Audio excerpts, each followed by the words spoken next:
sobre aquele Brasil colonial já, como eu estava falando, houve um refluxo do comércio com as Índias e havia uma necessidade de ocupar o território. Mas a coroa portuguesa, como eu falei, não tinha recursos mais para isso. Durante o tempo das colonizações, durante o tempo das grandes navegações, do comércio com as Índias, a coroa portuguesa gastou muito dinheiro, primeiro numa relação com a Igreja Católica, construindo igrejas ricas, né? A igreja, o clero era parte do governo, também criou-se uma nobreza parasitária em Portugal, que recebia pensões, que recebia salários por um trabalho que não prestava, e esses salários eram hereditários, essa condição era hereditária. Os gastos do reino português foram crescendo também em progressão geométrica, quanto mais o Estado português era dependente das especiarias. Qual foi o grande problema? Quando não havia mais condições de monopolizar esse comércio, Portugal começou a ter problemas. E aí você tinha uma situação muito estranha. Você tinha que ocupar o território sem ter dinheiro para isso. E aí você tem Portugal não tinha como estabelecer um domínio efetivo no país. E aí cria-se no Brasil a seguinte solução: divide-se o território nas capitanias hereditárias. Professor, o que é capitania hereditária? Era um grande lote de terra cuja posse tinha sido dada ao rei a uma família, ela passaria de pai para filho. Só que esse caminho não poderia ser vendido, você não ia negociar, você não tinha essa autorização. Você tinha o direito de explorá-la e pagar 20% de tudo que você produzisse ao rei.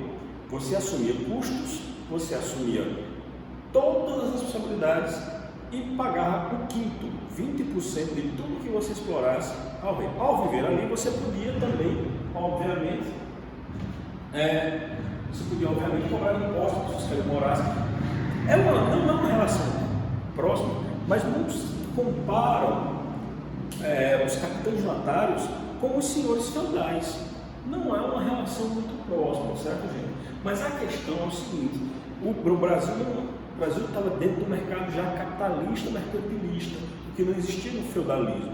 Mas por que se fala muito disso dos senhores feudais? Porque o Brasil não tinha aparato de justiça, o Brasil não ia ter aparato de polícia. Então, os capitães donatários teriam muita força. E aquelas pessoas que recebessem terras para vir ao Brasil iam ter também muito poder sobre os domínios, porque não havia uma transferência do Estado português para o Brasil. Que isso é uma coisa interessante. A colonização não foi feita com a presença do Estado português. O Estado é quem tem o monopólio da força, quem impõe a lei. E isso não existia no início da colonização. Então, os donos de terra e os capitães donatários, aqueles que receberam após as capitanias, vão ter muito poder. Por isso se faz essa comparação com os senhores feudais, mas é uma comparação, não quer dizer que seja uma semelhança. Lembre-se que o Brasil estava dentro de um sistema mercantilista. Você tem que produzir para gerar lucro para alguém, certo? Enquanto a ideia do lucro não existia na Idade Média, ela vai começar no fim, na baixa da Idade Média. Então, vamos ver aqui. Em Pernambuco, vai se ter a possibilidade do cultivo da cana-de-açúcar. Açúcar é uma especiaria, valia muito dinheiro.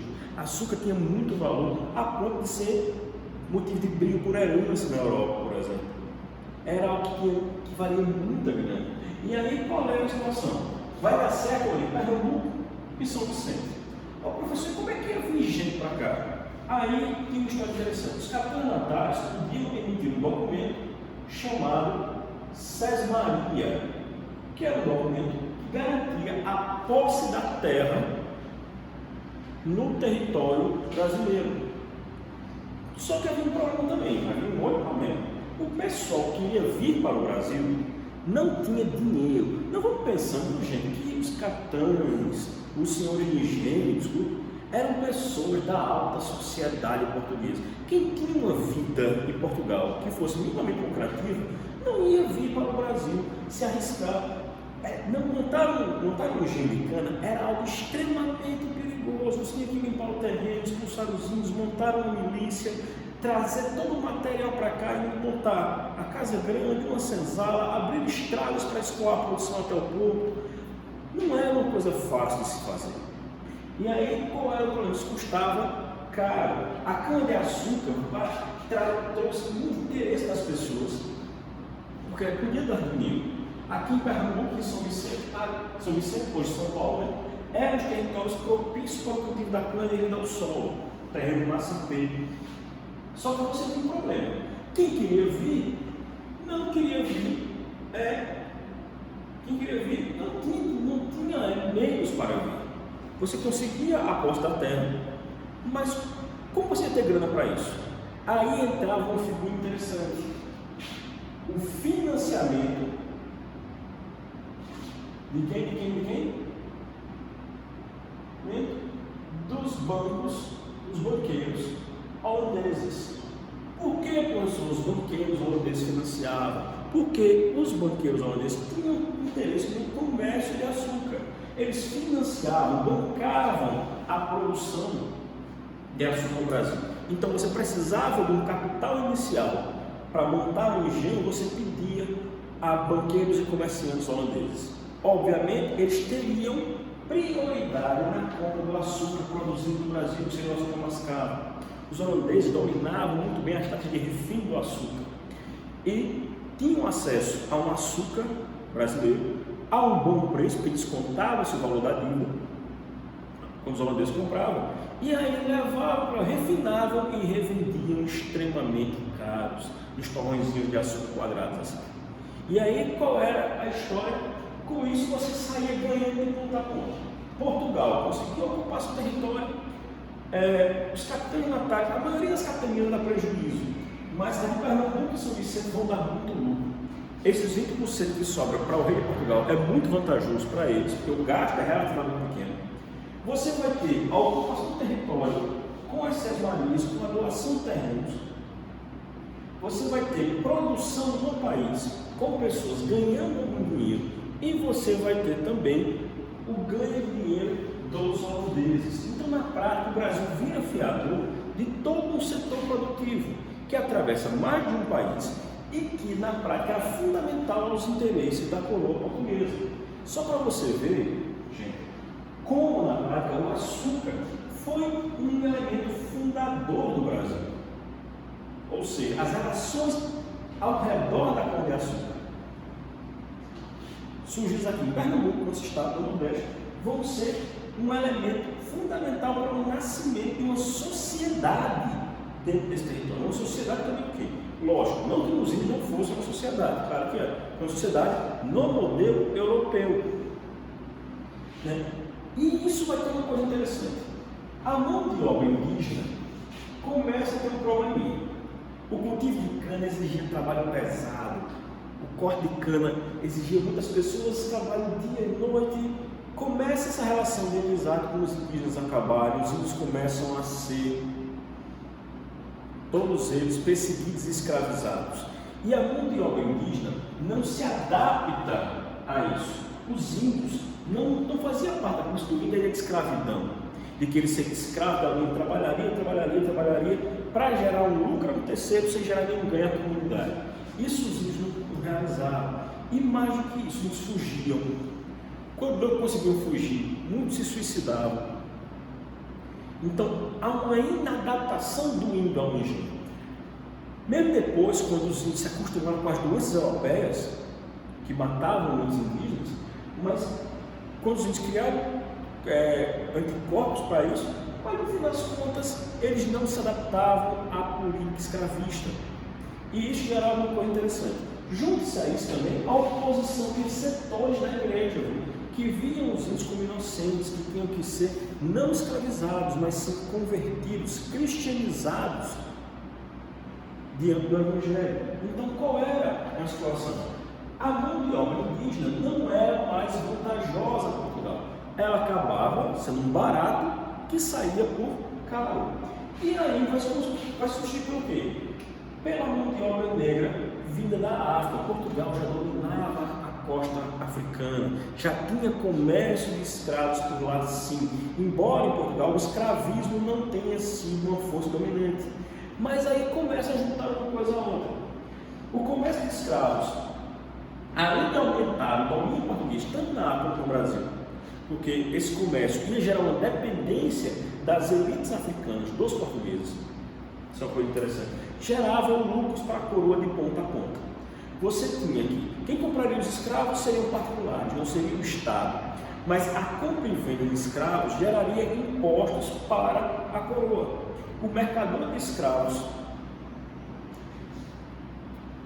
seria um grande comerciante, na prática seria alguém que seria capaz de construir uma enorme riqueza, e você tinha então várias vantagens do ponto de vista português. Outra coisa é que havia uma vantagem prática na realização do sistema do açúcar, de produção do açúcar. O negro não conhecia o território, o negro tinha menos possibilidade de fugir e já era mais acostumado com o trabalho pesado. A escravidão já existia sobre outras formas, é bom deixar claro. Sobre outras formas, a escravidão já existia na África. Então, a ideia de escravizar alguém não era estranha ao africano que vinha para cá, para o Brasil. Outra coisa também é que, como precisava se arrumar uma justificativa, os escravos, quando vêm para cá, eles vão sofrer não só violências físicas, mas vai ter todo um discurso legitimador da escravidão. Desde o discurso que vai apelar a uma lenda de que os africanos seriam descendentes do filho amaldiçoado de Noé, que isso é uma coisa muito falada na época. Tentava assumir uma coisa, mas pensava assim que era melhor para o escravo ser escravo no Brasil do que ser livre na África, porque aquele seria cristianizado e ia para o céu. Lembrando, isso é um traço de violência simbólica muito pesada, porque você está estabelecendo uma hierarquia de pessoas. A ideia de que ele ser escravo, isso dava uma condição melhor do que ser livre na África, isso é uma ideologia, isso é um traço de violência simbólica muito pesada, é um traço de desumanização sobre o escravo, mas é uma ideia reinante, certo? E aí, a sua mão de obra africana vai dinamizar rapidamente o mercado do açúcar, a produção do açúcar. Escravos trabalhando 12, 14 horas diárias, 6 dias por semana, um negócio extremamente pesado, uma produtividade gigantesca que vai bombar esse comércio. E isso vai gerar uma coisa interessante, pessoal. O escravismo não vai se sustentar apenas no fato de que eles têm que trabalhar. É preciso estabelecer uma relação de violência muito forte. Isso por parte dos portugueses ou por parte dos senhores do engenho. E vai se formando no Brasil uma sociedade extremamente violenta e autoritária. A violência vira algo comum ao cotidiano. Os escravos não eram seres humanos iguais. Isso é uma coisa que você tem que entender. Quando você tem uma ideia de que o negro é amaldiçoado, por exemplo, o africano é amaldiçoado, isso passou na cabeça das pessoas como uma espécie de salvo-conduto. Como se dissesse, olha, ao castigá-los, nós não estamos fazendo mal, nós estamos fazendo bem. Vejam como se cria toda uma ideologia para justificar a violência, a maldade, a crueldade que foi a escravidão. Isso vai ser uma coisa que é um fio condutor de todas as relações sociais, que passam a ser marcadas pela violência física e simbólica.